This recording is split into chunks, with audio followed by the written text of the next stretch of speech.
नमस्कार, मैं हूं रवि शर्मा। अंडरवर्ल्ड डॉन दाऊद इब्राहिम को पीएम मोदी ने नए साल का खास तोहफा दिया है। तोहफा बर्बादी का। मोदी ने डोभाल के जरिए ऐसा खेल खेला कि देखते ही देखते डॉन के 15,000 करोड़ रुपए मिट्टी हो गए। जी हां, यूएई सरकार ने दुबई में मौजूद दाऊद के सारे कारोबार को सीज कर लिया है। कैसे हुई दाऊद पर यह सर्जिकल स्ट्राइक और कैसे बीते 6 महीने में बनाई गई दाऊद की तबाही की रणनीति, जानने के लिए देखिए हमारी खास पेशकश दाऊद पर सर्जिकल स्ट्राइक।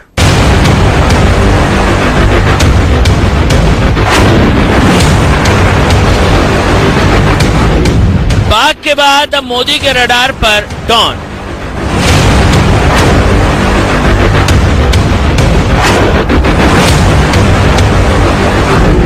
पीओके के बाद दुबई से सर्जिकल स्ट्राइक।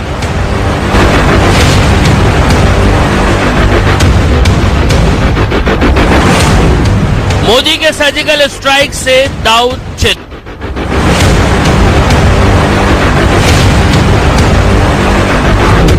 लुट गई दाऊद की सोने की लंका।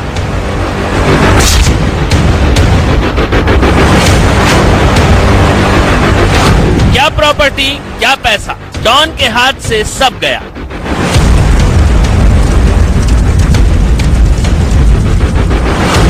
देखिए डी कंपनी पर सर्जिकल स्ट्राइक।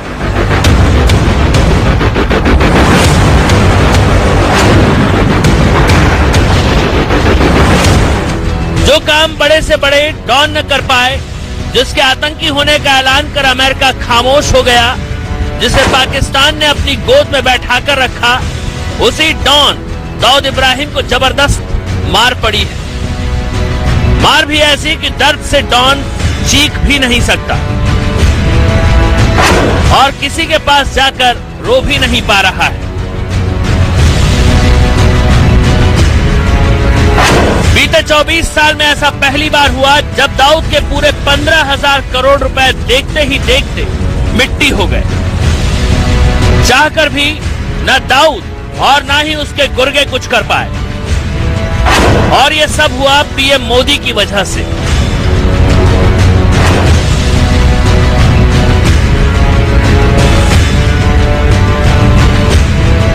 पीएम मोदी ने ऐसा सुपर प्लान बनाया कि बिना सर्जिकल स्ट्राइक किए दाऊद को बर्बाद कर दिया गया। सरकार का पूरा प्लान बाद में बताएंगे, पहले आपको बताते हैं कि कैसे दाऊद 24 घंटे में लुट गया, कैसे उसके होटल, कंपनी, दफ्तर सब पर ताला पड़ गया। दाऊद कराची में बिस्तर पर पड़ा था और 700 किलोमीटर दूर से उसकी दुकान लूटी जा रही थी। हुआ ये कि यूएई ने दाऊद के तमाम धंधों को सीज कर दिया। इनकी कुल कीमत करीब 15,000 करोड़ रुपए बताई जाती है। जिन धंधों पर ताला लगा है उसकी फहरिस्त बहुत लंबी है।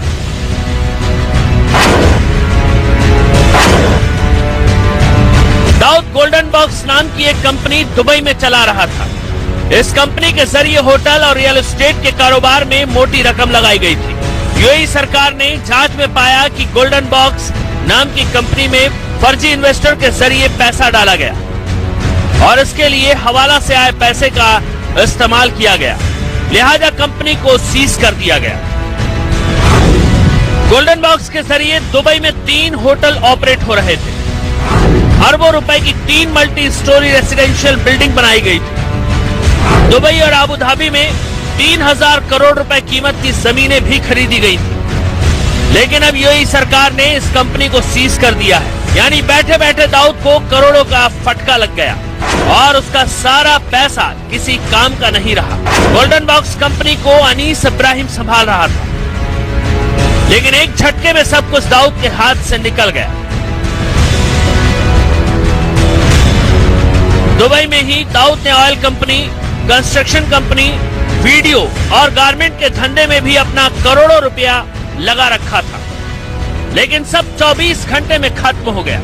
सूत्रों के मुताबिक जिन कंपनियों को सीज किया गया उनमें Oasis oil, lube LCC, Al Noor diamonds, Oasis power LCC, king video, Moin garments और डॉल्फिन कंस्ट्रक्शन शामिल है। दुबई में दाऊद के धंधे फिरोज नाम का गुर्गा और दाऊद का भाई अनीस इब्राहिम देख रहा था। फिरोज के बारे में कहा जाता है कि ये साउथ इंडियन है और तमिल, अरबी और हिंदी इंग्लिश अच्छी बोल लेता है। अल नूर डायमंड्स, ओसिस ऑयल और ल्यूब एलसीसी का काम देखता था। दाऊद ने सारी प्रॉपर्टी अपने गुर्गों के नाम ले रखी थी ताकि उसके काले कारोबार पर कोई असर ना पड़े।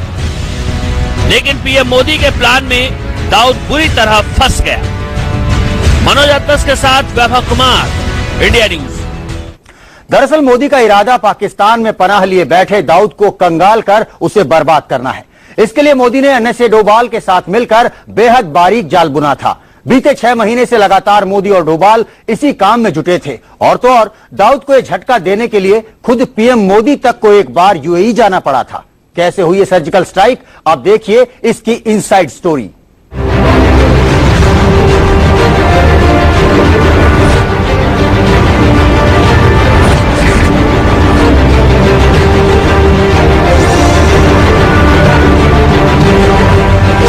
इसी जोड़ी ने दाऊद जैसे डॉन को हिला डाला। मोदी डोभाल की ऐसी जोड़ी है जिसने अंडरवर्ल्ड में खलबली मचा रखी, क्योंकि दाऊद को कंगाल करने की पीएम मोदी ने जबरदस्त प्लानिंग की और डोभाल ने अपनी पूरी ताकत झोंकी।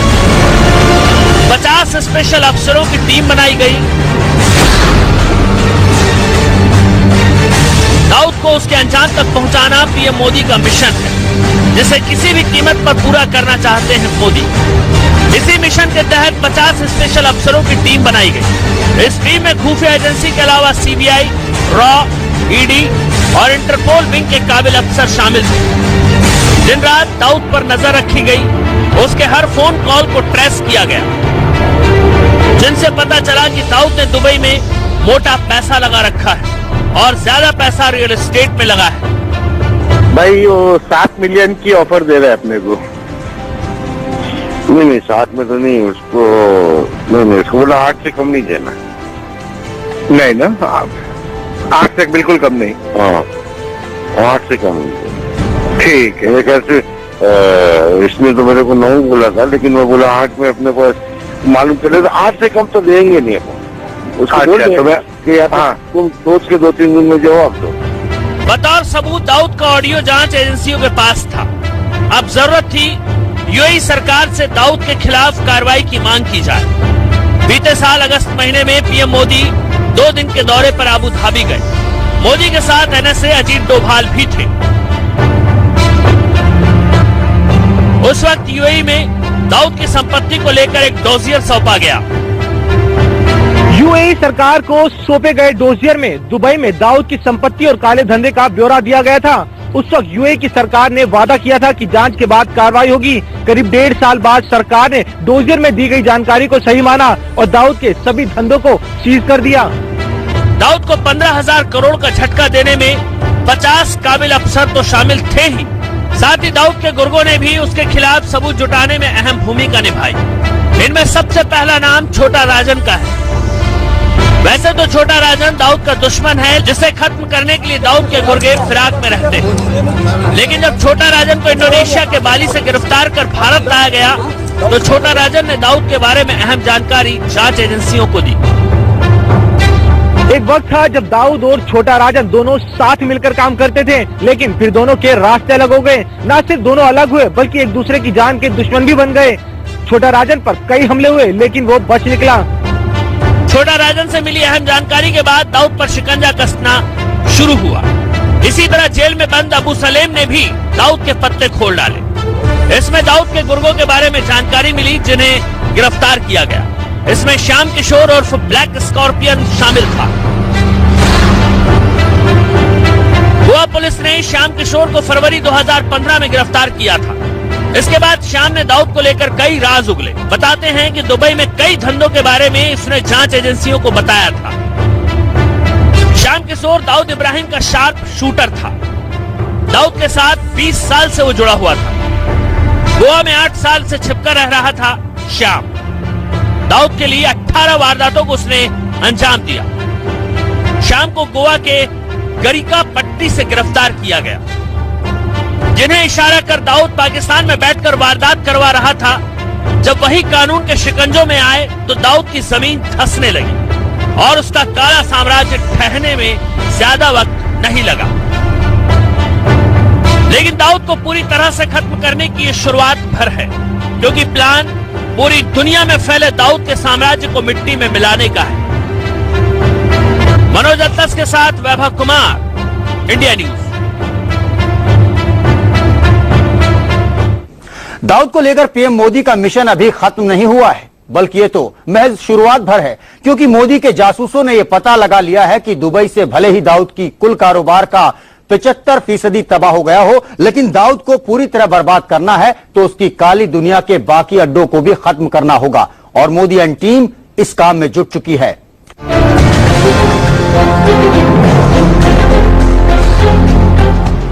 खुफिया एजेंसियों की रिपोर्ट के मुताबिक दाऊद ने अपना काला कारोबार दुनिया में फैला रखा है और 10 से ज्यादा देशों में उसकी 50 संपत्तियों का ब्यौरा सुरक्षा एजेंसियों ने तैयार किया है।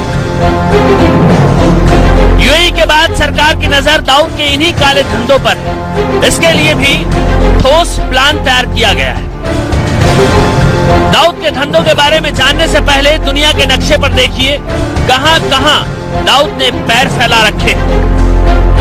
Morocco, Spain, Singapore, Thailand, Cyprus, Nepal, चीन, पाकिस्तान और भारत।